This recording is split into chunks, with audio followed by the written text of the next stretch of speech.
Okay, I'm a bit nervous, so I'm gonna remember how to breathe and stuff. This is me, Moa Rannåsen. I work as product owner at Utbildningsradion, the Swedish educational broadcasting company. Utbildningsradion, or UR, is the smallest of the three public service companies in Sweden. And we do a streaming service that provides both audio and video, with a focus on education and learning. We are a small digital department. We're 25 people in 4 teams, doing everything sort of user-facing digital stuff. So we are a few people with a large product and a lot of responsibility. And this is the story about my team, which is the web team, and how we have organized ourselves to take on that responsibility and get stuff done. I started at UR 5 years ago, and I got assigned urplay.se, which is the web application, and also our largest platform, UserWise, since teachers tend to use browsers and computers in the classroom.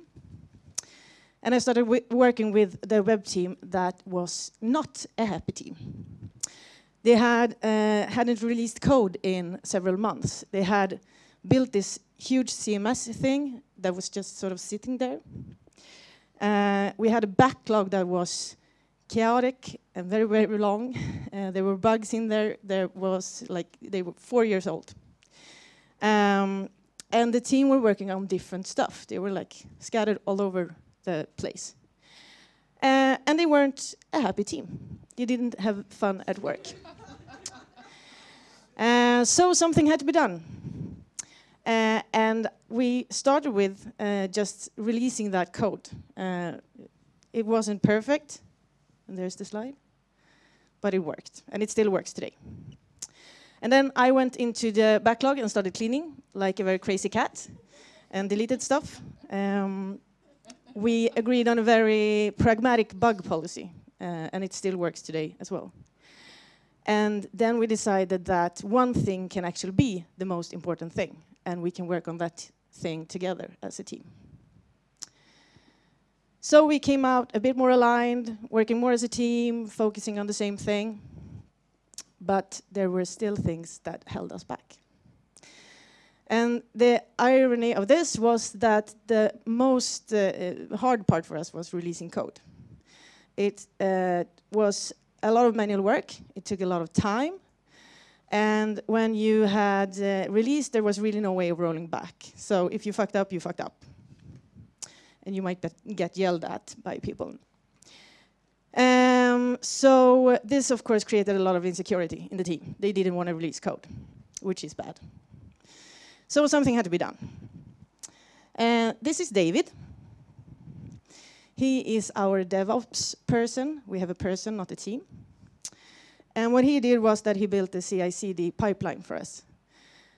It's based on Rancher and Kubernetes, and it allows us to build, test, both manually and automatically, and deploy code into production. And it's just as easy to roll back. Oh, I jumped too far. Anyway, so we came out of this a bit more aligned. It was a life changer for us to get this CI/CD pipeline. And if I don't know anything about the code and the tech about the pipeline, so if you want to talk DevOps, come talk to me and I'll give you David's information because he loves to talk about this stuff. But he helped us to come to this place where we were more working as a team, focused on the same thing, and we could deploy code. So that was awesome. But there were still things that held us back. At this point, we were like 90% consultants on the department. All of the teams were almost only consultants. And consultants are awesome. We like them. They come in and they have a lot of energy and a lot of know-how. And then sometimes they have finger pistols. And they build awesome stuff, but then they leave because that's what consultants do. And that's okay. But the problem for us was that we constantly bled know-how and competence and energy and finger pistols. And we also had parts of the product that we didn't really know anything about because someone built it and then left. And the few of us that were actually on staff were really tired of onboarding and offboarding people all the time. So something had to be done. So at this point, me and my most senior developer, Jenny, who's been with me from the start, we sat down and we sort of started to think about how can we fix this. And what we realized was that we wanted to build a team that sort of transcends the people in the team, a sort of 1 + 1 makes 3 situation. And to manage to do that, we believe that the team have to feel that they have mandate over the product, that they feel responsibility towards the users and all parts of the product, and that they have insight in all part of the development process, both like product development and development. And if we manage to do this, we can build a shared ownership of the product. Easy, right? So how do you build that team? Jenny came to me and she said, I want a mob program. I want to start mob programming. And I guess that most of you perhaps know what that is, but if you don't, it's this, the whole team looking at the same screen, doing like the ultimate collaboration. Both UI and UX is with them sometimes, but mostly the developers. And they write code together. And what we also realized was that if we're going to work this way, we have to build a culture in the team that sort of nurture and sustain this high level of collaboration. Because if you hang out with people 6 to 8 hours a day, that's more than you hang out with your family most of the time. It's not just a team, it's a relationship, and relationships need work. I like to work with Modern Agile's principles as a sort of framework when you talk about how to work in a team. And we started using our rituals to actually hash this out. How do we do this together? And we talked about everything like, how do we talk to each other? How to give each other's ideas space? Do we have to eat lunch together every day, like big and small? And then we started to recruit people that actually want to work this way. So, where are we now?